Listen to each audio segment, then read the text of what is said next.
नमस्कार दोस्तों, स्वागत है आपका हार मारा बायो फर्टिलाइजर यूट्यूब चैनल में। मसूर की उन्नत खेती।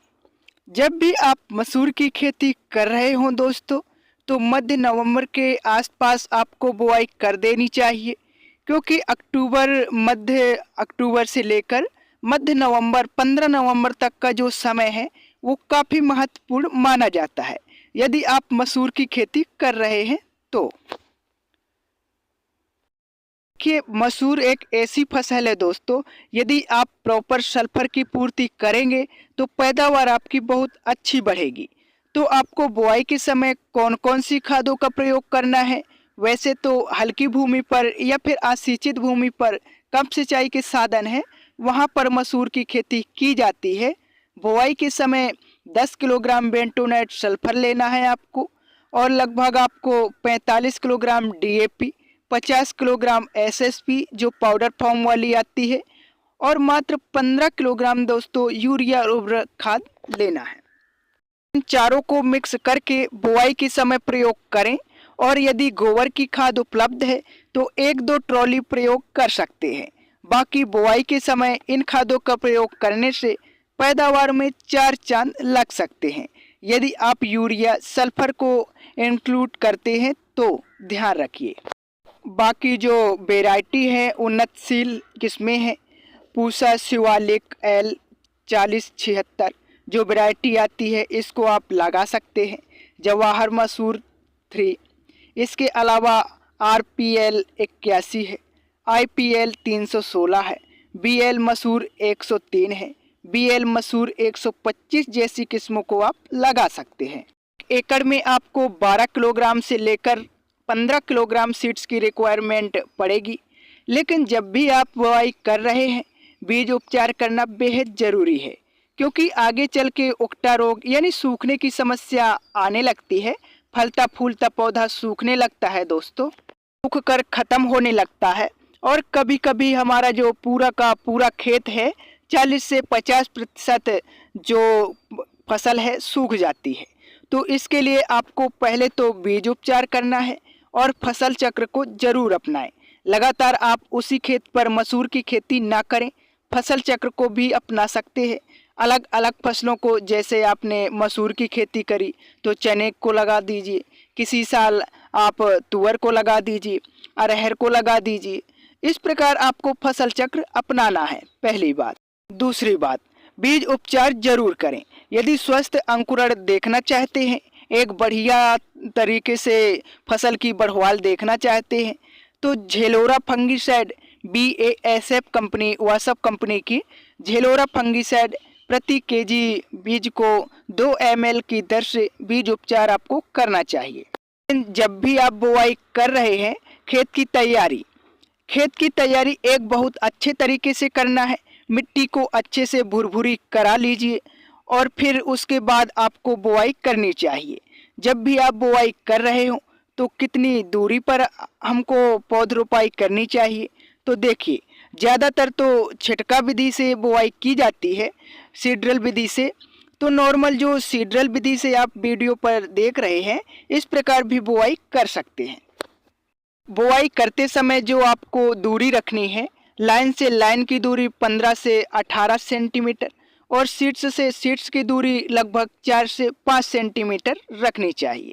और जो गहराई है वो 3 से लेकर 5 सेंटीमीटर गहराई पर आपको बुआई करनी चाहिए। जो सिंचाई है, इरिगेशन है, यदि आप पलेवा करके दोस्तों बुआई कर रहे हैं, तो आपको जो पहली सिंचाई है वो लगभग 20 से 25 दिन के आसपास की फसल होती है, तब सिंचाई आपको करनी पड़ेगी।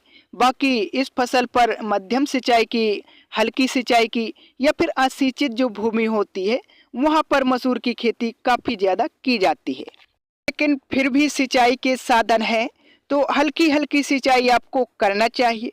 3 सिंचाई की लगभग आवश्यकता पड़ती है, लेकिन फ्लावरिंग स्टेज से 10 दिन पहले आपको 1 सिंचाई कर देना है।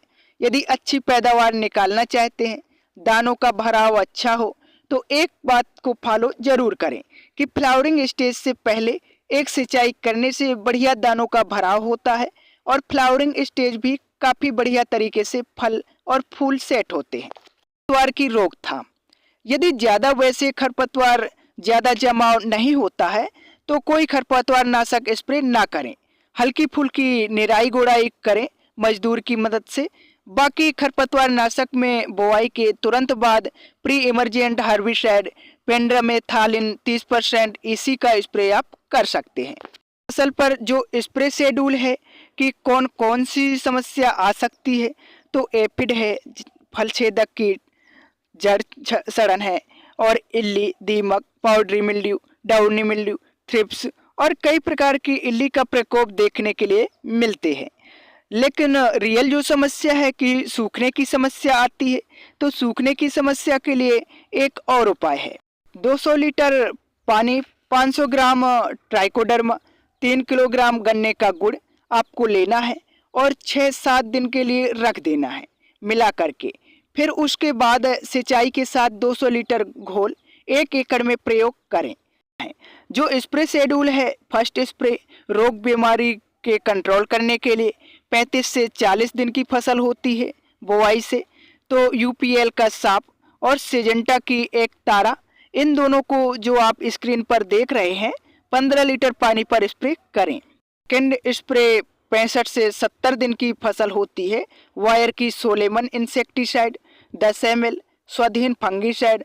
अब इसमें सल्फर भी है, टेबुकोनाजोल भी है, तो इस फंगीसाइड का डोज लेना है 40 ग्राम। और वायर की सोलेमन जो इल्ली और सुंडी थ्रिप्स उनको कंट्रोल करेगी, एमिडाक्लोप्रिड है और बीटा साइफ्लोरथ्रीन का कॉम्बिनेशन है, 10 ml लेना है, 15 लीटर पानी में घोलकर स्प्रे करना चाहिए। इसके अलावा एक अच्छी पैदावार के लिए जो खाद का शेड्यूल है, 30 से 35 दिन के आसपास की फसल होती है तो केवल एक खाद देने की आवश्यकता है।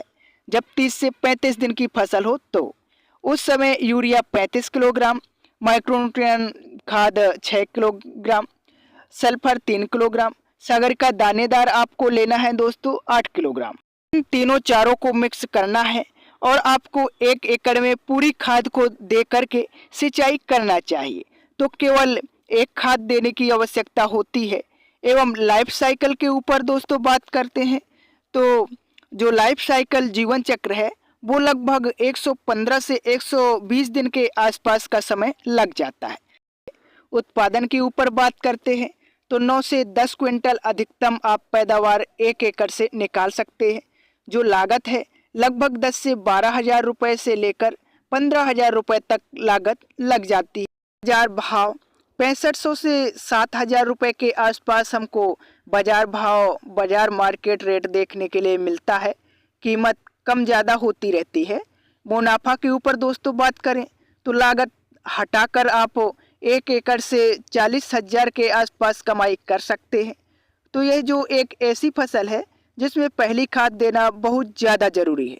यदि बुआई के समय आपने खाद प्रयोग किया है और सिंचाई के साधन अच्छे नहीं भी हैं तो कोई खाद देने की आवश्यकता नहीं है, केवल बुआई के समय आप प्रयोग करें।